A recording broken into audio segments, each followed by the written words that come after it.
Exit la Formule 1, c'est désormais le tennis qui intéresse le Val d'Europe. Jeudi 30 septembre dernier, les balles de tennis flottant dans le ciel n'auront échappé à personne.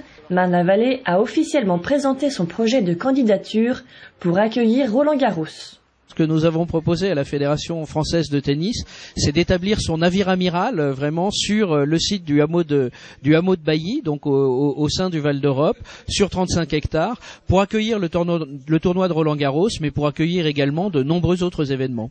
Marne-la-Vallée en général, le Val d'Europe en particulier, sont des territoires qui ont une croissance particulièrement rapide. Je veux dire, ce site du Val d'Europe, il y a 15 ou 20 ans, il y avait quasiment rien. Aujourd'hui, il y a 28 000 habitants.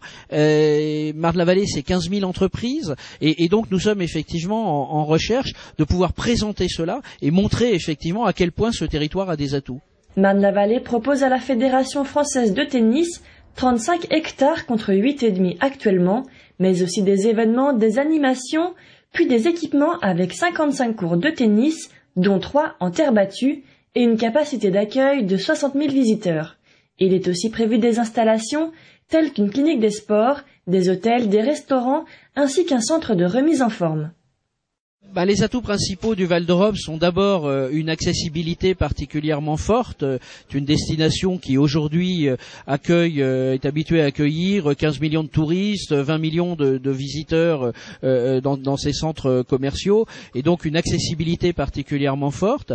C'est également une région qui se développe très très fortement et qui permettra, au-delà du simple tournoi de Roland-Garros, qui permettra à la fédération de développer des activités annexes. Marne-la-Vallée, très soutenue par les acteurs économiques et politiques du département comme le Conseil général, est en compétition avec 4 sites, Paris qui veut conserver le tournoi, puis Versailles, Évry et Gonesse qui concourent également à l'accueil de Roland-Garros. La balle est dans le camp de la FFT, réponse en février 2011.